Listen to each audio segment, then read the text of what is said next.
Baiklah, perkenalkan nama saya Yogi Armuto dengan NIM 22076119. Saya akan mempresentasikan implementasi homeschooling dan mutunya. Pertama, peta konsep. Konsep terdiri dari pengertian pendidikan, sistem pendidikan nasional di Indonesia, sejarah perkembangan homeschooling, implementasi homeschooling, dan mutu Indonesia.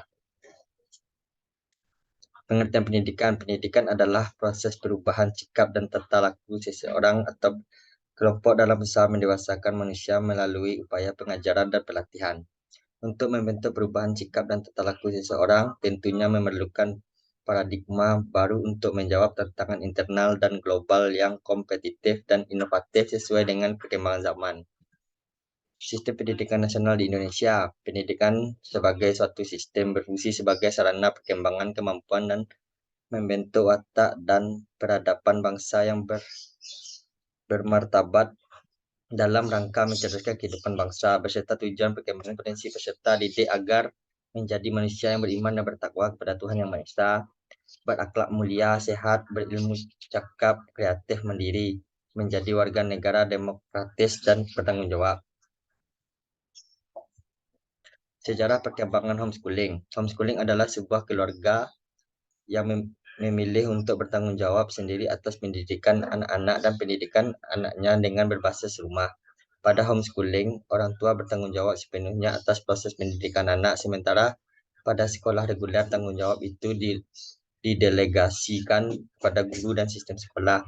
Homeschooling mulai dikenal sejak seseorang pendidik dan penulis asal Amerika yaitu John Caldwell Holt mulai mengkritik sistem pendidikan formal yang berjalan di Amerika saat itu dan kemudian menawarkan alternatif konsep pendidikan lain yang dikenal saat ini dengan homeschooling. Implementasi homeschooling dan mutunya di Indonesia. Homeschooling berkembang beriringan dengan semakin kuatnya pendidikan formal sehingga di era 80 sampai 90-an eksistensi homeschooling sedikit meredup.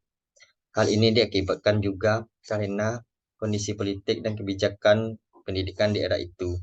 Homeschooling mulai menggeliat kembali pada tahun 2003 setelah dikeluarkan Undang-Undang 2003 tentang Sistem Pendidikan Nasional. Setelah dikeluarkan undang-undang tersebut, keberadaan homeschooling secara ilegal dan hukum sudah semakin jelas dan diakui keberadaannya. Contoh homeschooling yang populer yang dimiliki jaringan yang luas dan homeschooling Kak Seto, Primagama, Sinergia, Bintang Mulia, dan lainnya.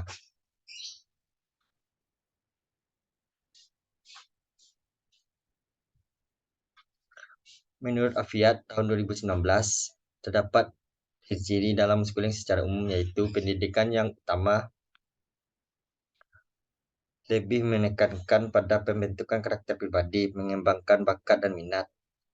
Kegiatan belajar dilaksanakan secara mandiri, baik bersama orang tua, tutor, maupun komunitas yang menyelenggarakan homeschooling. 3. Orang tua harus dapat memainkan peran sebagai motivator, guru, dan fasilitator dalam melaksanakan kegiatan belajar. 4. Keberadaan tutor sebagai pembimbing dan pelaksana homeschooling dan mengembangkan minat siswa mengenai materi yang disukai. 5. Dalam melaksanakan kegiatan belajar dilaksanakan secara fleksibel, artinya dapat dilakukan kapan saja dan di mana saja. Fleksibilitas dalam menentukan jumlah setiap pertemuan, misal 50 menit dan sebagainya.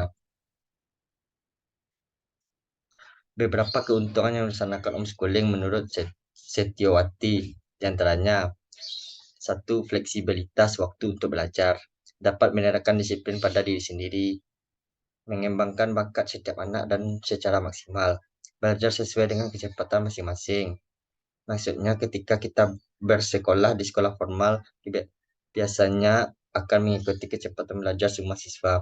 Bagi yang belajar cepat, hal ini sangat membosankan, tetapi bagi yang belajar sedikit lebih lambat yang lainnya, tentu hal ini akan sangat membebankan kepada pada saat siswa belum paham sepenuhnya untuk harus berpindah ke bab berikutnya. kesempatan untuk mengatur kurikulum sendiri. Meskipun memiliki banyak kelebihan, namun sayangnya ada beberapa kekurangan dalam model homeschooling. Di antara lainnya adalah satu, dibutuhkan komitmen serta keterlibatan yang cukup tinggi dari orang tua. Sosialisasi pada teman-teman yang seumur lebih rendah. Ada risiko kekurangan kemampuan untuk lebih kerja di dalam sebuah HTI. Ya, segitulah presentasi tugas akhir saya. Saya ucapkan sekian, terima kasih.